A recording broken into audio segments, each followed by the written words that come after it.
Okay, have you heard about the tortoise and the hare? Tortoise as in a turtle, and hare as in not this, but a rabbit.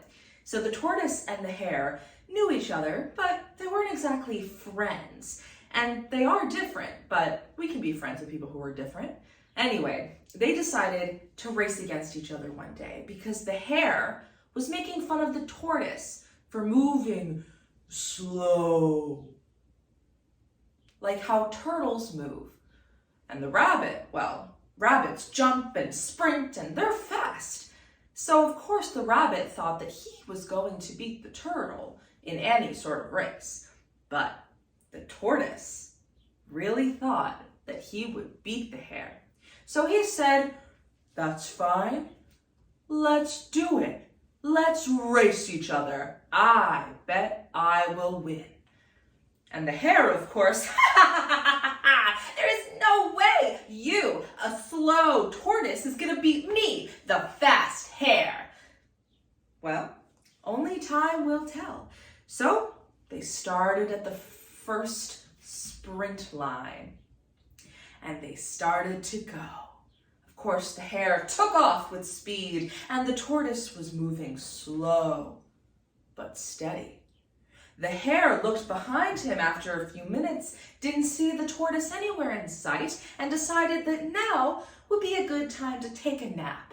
Recharge, relax. The hare was way in front of the tortoise, who wasn't going to show up anytime soon.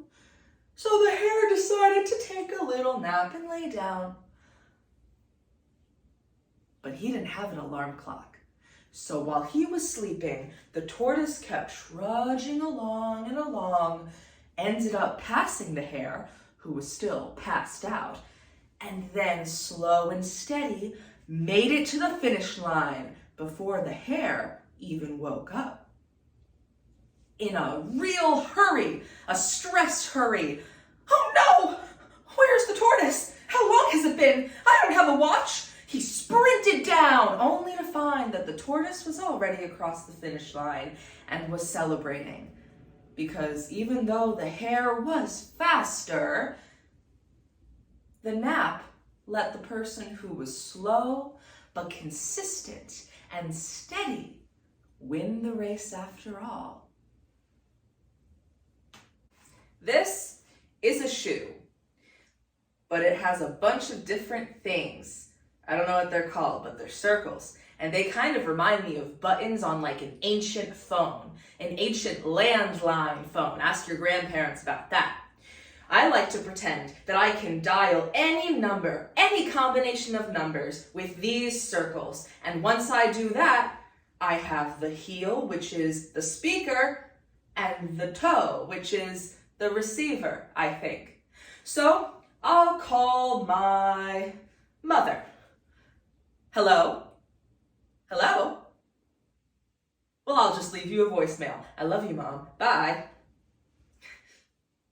Okay, so she wasn't there, but the good thing about a shoe is that there are two of them, which means that I can do this and I can talk to myself and no one's gonna look at me funny for doing that because I have shoes up to my ears. So if I punch in my own number, hello, I can pick this up.